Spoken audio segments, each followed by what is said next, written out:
सन्तानको बारेमा सोच्दो अनि तिमी चाहिँ आफ्नो सन्तानको भविष्य बिगार्ने सोचिरहेछौ भोलि कसरी हाम्रो सन्तानले उहाँहरूको छोराछोरीलाई आफ्नो दाजुभाइ भन्ने अनि म के सधैँभरि त्यही माटोको भित्र लिपेर बसिराख्नु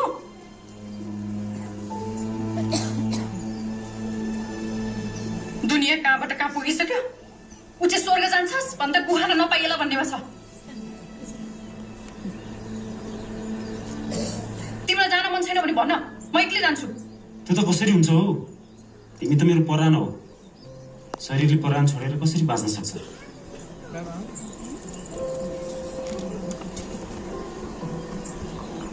तर आमालाई चाहिँ कसरी भन्नु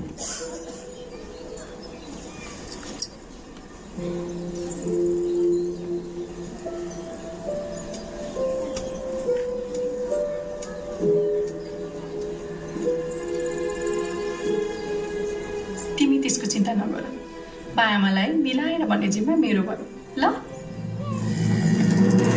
के भयो तिमीलाई नरौ तारी नरौ के भन्छ यो ट्रेन चढ्न मन लाग्यो भनेको भन्नु त माइलालाई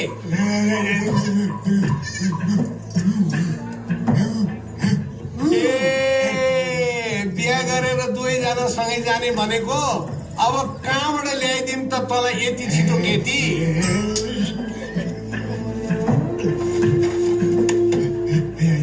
कोक्रो पुन्दैछु आजै सक्नु पर्छ नत्र बिटुलो हुन्छ के गर्छ यो कहाँ जाने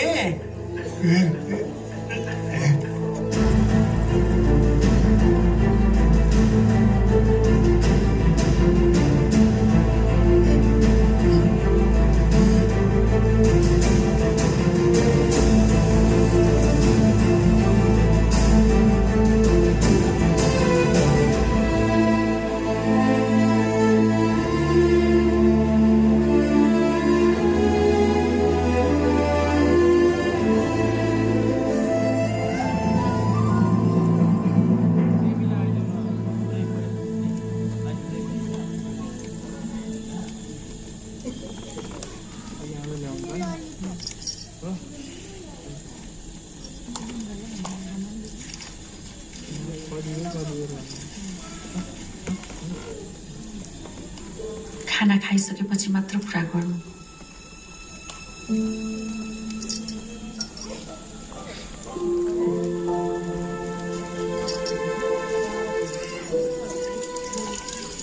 मैले अहिलेसम्म बासँग झुट बोलेको छैन कति उसलाई झुट बोल्नु लगाए जस्तो चुपचाप घोसी मुन्टो लगाएर खाना खाउँ म मिलाउँछु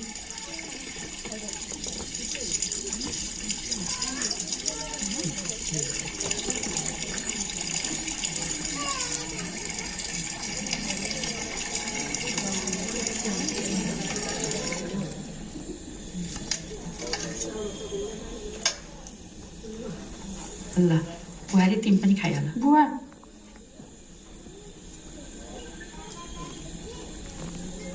बुवा बुवा सुन्नु न सुन्दैछु बुवा एउटा राम्रो खबर थियो उहाँको त्यो जेटिओहरूको तालिम रहेछ उता अमेरिकामा नेपालबाट उहाँ छानिनु भएछ अनि उहाँसँगै म पनि जान मिल्ने रहेछ त्यही भएर म पनि जान्छु होला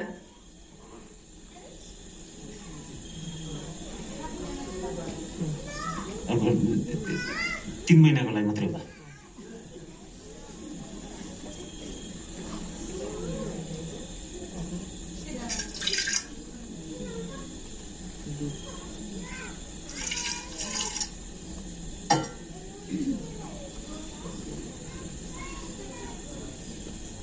हुन्छ नि त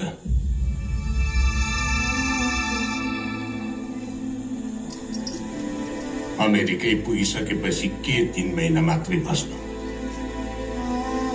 त्यहाँ यताउता मिलाएर अलि लामो बसे भयो अब हामीले पनि त्यही सोचेका छौँ त्यसो लाग्यो भने भिडियो कल छँदैछ यसो कहिले कहीँ बातचित मारौँला अनि भिडियो कलमा छोरालाई मुसार्नु पाउनुहुन्छ जमाना कहाँ पुगिसके यसलाई भने मुसार्नु परेछ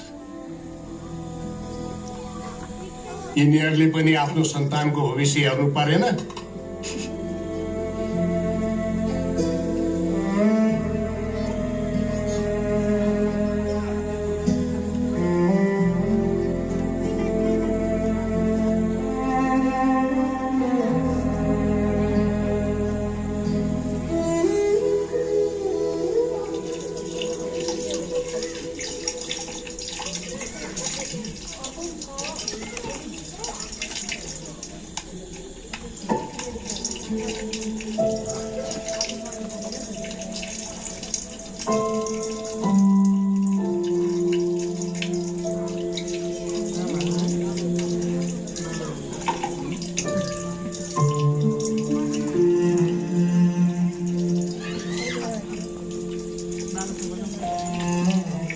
गालामा जुठो छ बुझ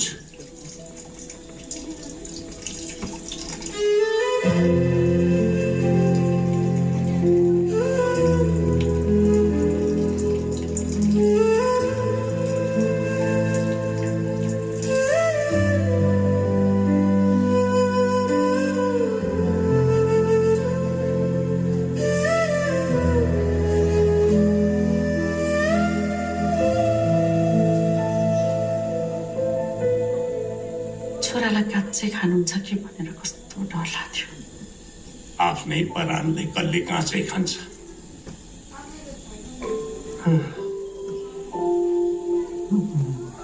तर साह्रै नराम्रो ढाँटे छोरा बुहारी तपाईँले पनि त ढाँट्दिनु पर्यो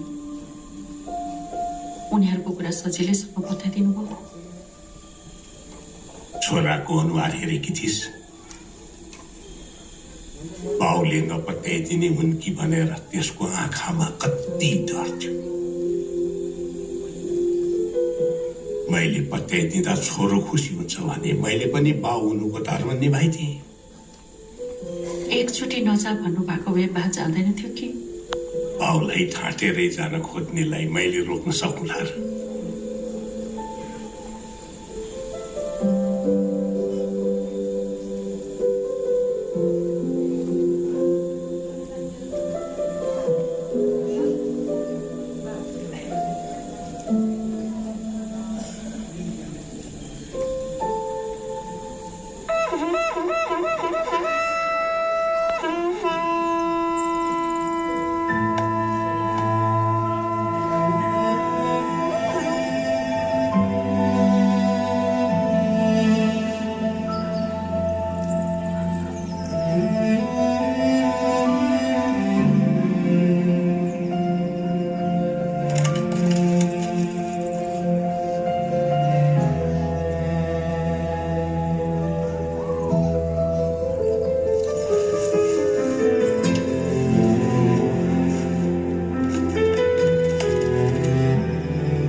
गोपाल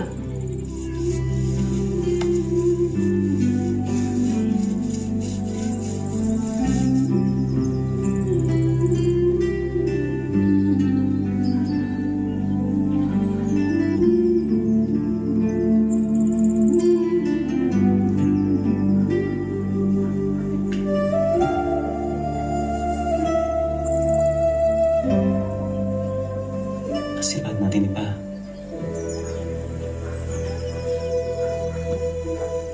तेरो मनले हराएको गर्न पाएस्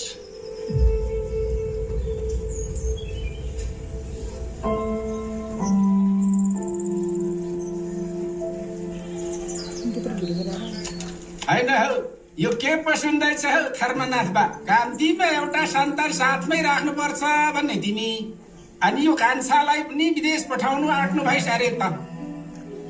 हौ अर्कालाई आर्ती बुद्धि दिने मान्छेले आफूले पनि पालन गर्नुपर्छ है अरे। हौ यो मैले भनेको चाहिँ है, गाउँले सबैले त्यसै भन्दैछ।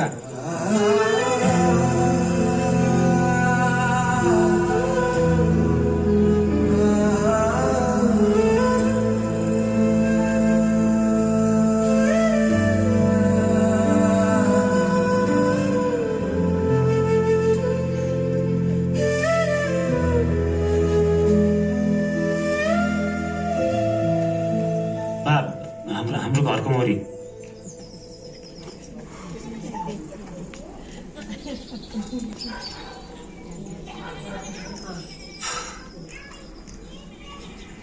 ₹9,02,097 जम्मा भएको छ। त्यत्रो भएछ? महालक्ष्मी हो नि, लक्ष्मी त बढिहाल्छ नि। 9 लाख निकालिदिनुहोस्। 9 लाख?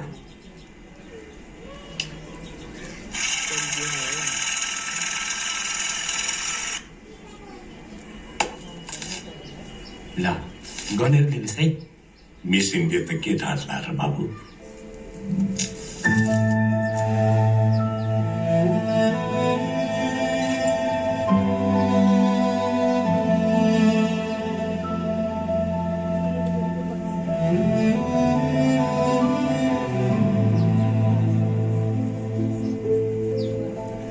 अनि तेरो तयारी कस्तो हुँदैछ त कान्छा? तयारी भइरहेछ दाइ। हो सेकेन्ड लेटर पनि आयो क्या अरे। ए ल बधाई। भोलि काठमाडौँ जाँदैछौँ। ल राम्रोसँग जा, काठमाडौँ पुगेर फोन गर्नु। ए हस्, हुन्छ हुन्छ हुन्छ दाइ। कसलाई हो नि यो मोबाइल?